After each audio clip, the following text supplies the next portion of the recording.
আজকের প্রচার খুবই সুন্দর ছিল। আমাদের এত সুন্দর পালক দিয়েছেন ঈশ্বরকে, তার জন্য ধন্যবাদ জানাই। থ্যাংক ইউ যিশু। আমাদের এই বেঙ্গলি কমিউনিটিতে এত সুন্দর পালক দেওয়ার জন্য অসংখ্য ধন্যবাদ। প্রত্যেকটা প্রচার ওনার খুবই ভালো লাগে, আর আজকেরটাও নতুন করে কিছু বলার নেই। প্রত্যেক দিনের প্রচার আমার খুব ভালো লাগে, আজকেরটা খুবই ভালো লেগেছে।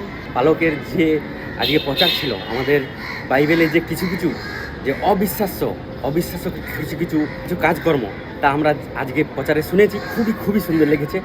অলৌকিক কার্য, কিছু গাধাকে কথা বলাচ্ছে মানুষ, সেগুলো অলৌকিক কার্য এখানে আমরা একমাত্র এখানে এসে জানতে পেরেছি। গত আমি 1 বছর হলো আমি আসছি। আজকে দাদা যেই বাক্য দিয়েছেন আমাদেরকে, আজকে যে টপিক ছিল, ওখান থেকে আমরা অনেক শিক্ষণীয় জিনিস শিখতে পেরেছি, অনেক কিছু ওখান থেকে আমরা জানতে পেরেছি। তার জন্য প্রভুকে আমরা অসংখ্য ধন্যবাদ জানাই।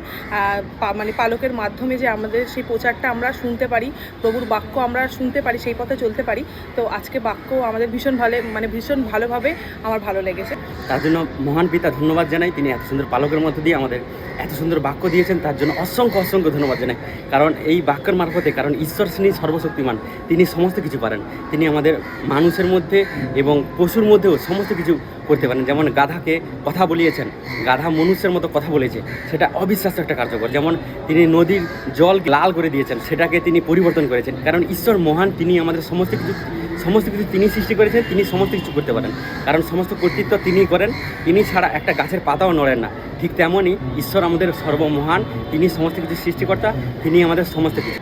আমরা যেন নিজেদেরকে আত্মার মধ্যে, শরীরের মধ্যে প্রভু যিশুর অনুভূতিকে সম্পূর্ণভাবে আমরা বুঝতে পারি, আর এমনভাবে প্রভুর প্রেমে ভালোবাসার মধ্যে একত্রিত হয়ে উঠি যে শয়তানকে আমাদের জীবন থেকে অনেকটা দূরে ফেলে দিই, আর আমরা আমাদের জীবনকে এক সুন্দর পথে, সুন্দর দিশায়, সুন্দরভাবে এক সোজা পথে প্রভুর দৃষ্টিতে তাকিয়ে প্রভুর পিছন চলতে থাকি। এইভাবে আমাদের জীবন সম্পূর্ণ প্রভু যিশু এক অনন্ত জীবনে পরিবর্তন করে।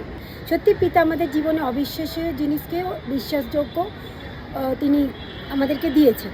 আর দারুণ আজকের বাক্য হয়েছে সারমানটা। আশা করি এর পরের যে 2টো সারমান হবে আরও সুন্দর হবে। ঈশ্বরের সবাইকে আশীর্বাদ করুক।